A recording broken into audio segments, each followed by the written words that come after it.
ओम नमः शिवाय। मित्रों, मैं आचार्य तेजपाल अपने परमोच्चकार साधन यूट्यूब चैनल में आप सभी मित्रगणों का हार्दिक स्वागत करता हूं।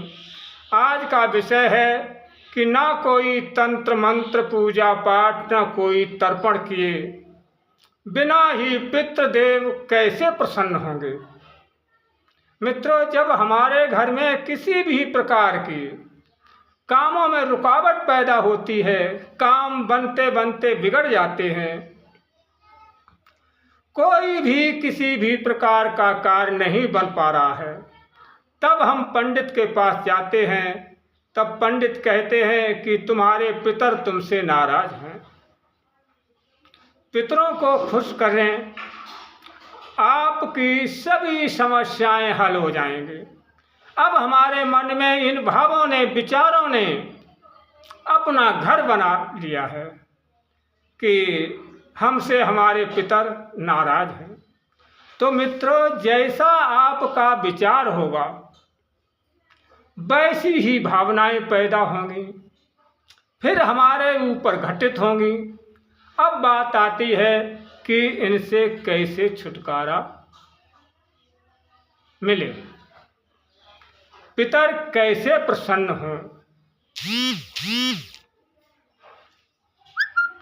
यही जानकारी हम आपको इस वीडियो में बताऊंगा।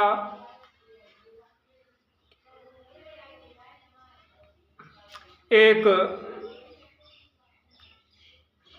कथा के माध्यम से। अगर आपने हमारा चैनल सब्सक्राइब नहीं किया है तो सब्सक्राइब कर लीजिए, ताकि हम जो भी जानकारी इस चैनल पर डालूं उसका नोटिफिकेशन, उसकी सूचना आपको प्राप्त हो। अब आते हैं चर्चा पर। मित्रों, एक राजा हुए जिनका नाम विश्वत था।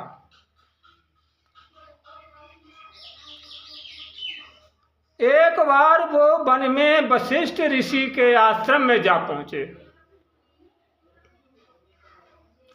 और तो उन्होंने, वशिष्ठ ऋषि ने उनका मान सम्मान किया और कहा कि महाराज जी कहाँ से आए हैं, आज कैसे भ्रमण हुआ है। तो कहा कि चले आया हूँ और आपके दर्शन हो गए, इससे बढ़कर और क्या पुण्य होगा। तो उन्होंने कहा कि बैठिए, आप हमारा आतिथ्य स्वीकार करिए। अब राजा विश्वत ने सोचा कि इनकी कुटिया में तो कुछ भी नहीं है, ये हमारी सेना सहित हमारा क्या सम्मान करेंगे, हमारा क्या आतिथ्य करेंगे।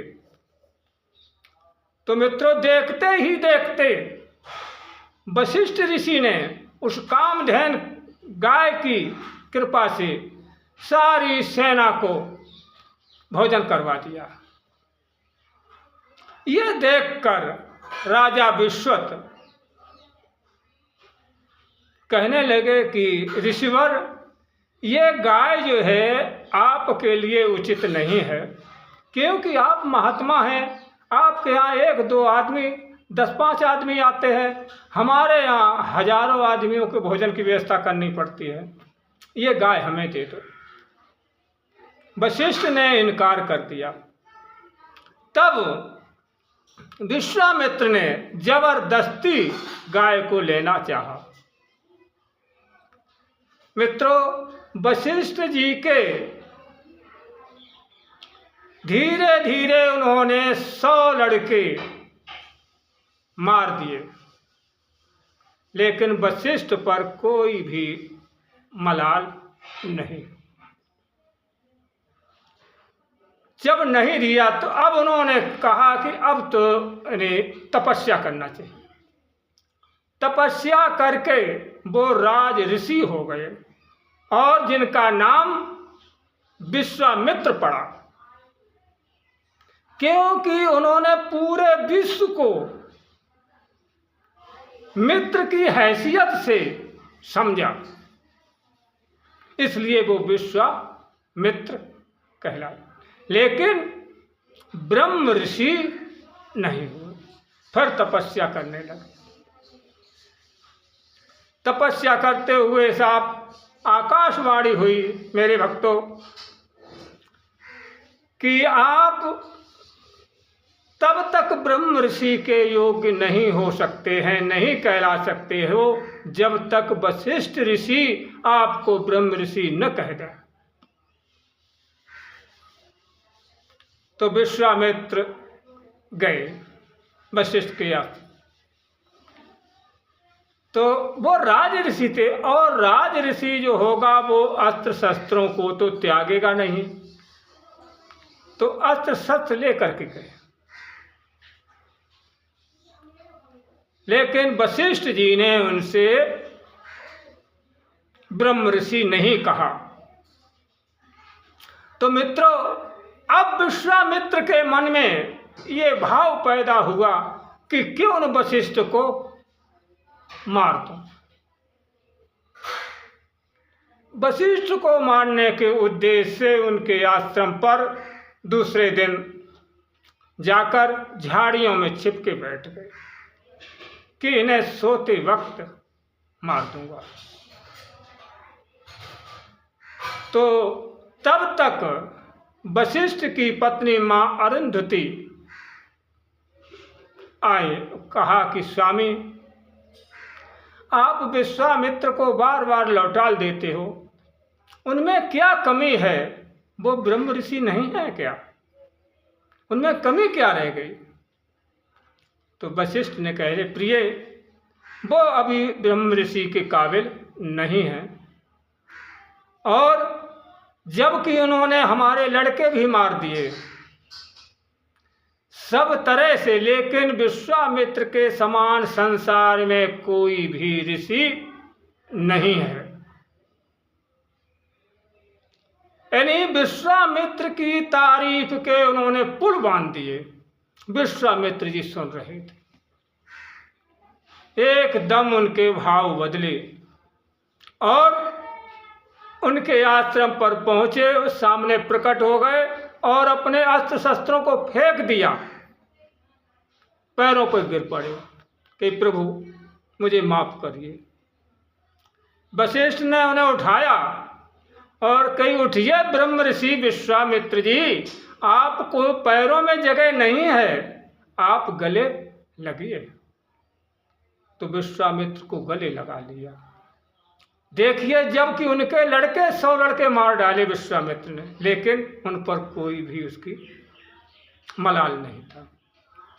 तो मित्रों, हमारा कहने का अभिप्राय यही है कि आप अच्छा सोचो, अच्छा विचार करो, अच्छे भाव रखो, क्योंकि विचारों में बहुत बड़ी शक्ति होती है। विचारों से मित्र शत्रु बन जाते हैं और विचारों से शत्रु मित्र बन जाते हैं। मित्रों, आप पूजा करते हो, चाहे आपको कोई इष्ट हो, राम हो, चाहे शिव हो, चाहे विष्णु हो, चाहे हनुमान हो, चाहे श्री कृष्ण हो, चाहे दुर्गा हो, चाहे माता काली हो, कोई भी हो, उनकी पूजा वंदना करने के बाद केवल आप ये शब्द बोल दीजिए कि हमारे पितर हमसे बहुत खुश हैं, बहुत प्रसन्न हैं, हमारे सारे काम बना रहे हैं। हे प्रभु, आप भी अपनी कृपा की बरसात हमारे ऊपर कीजिए। इन वाक्यों को दोहरा दीजिए, क्योंकि पितर हमारे सबसे नज़दीकी देवता होते हैं।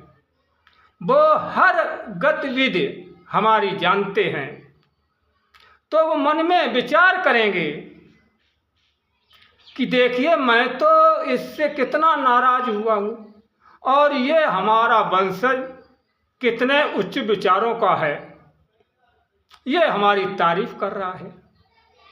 तो मित्रों, आपके पितर आपसे प्रसन्न हो जाएंगे, और अगर पितर प्रसन्न हो गए तो फिर ब्रह्मांड का कोई भी देवता आपसे नाराज नहीं हो सकता है। आशा है कि दी गई जानकारी आपको अच्छी लगी होगी। यदि ऐसा है तो वीडियो लाइक करें और शेयर भी करें, साथ साथ में हमें कमेंट भी करें। और हाँ, यदि आपने चैनल को सब्सक्राइब नहीं किया है तो चैनल को सब्सक्राइब ज़रूर कर लीजिए। इसी के साथ में अपनी वाणी को विराम दे रहा हूँ। जय माँ आदिशक्ति। ओम नमः शिवाय।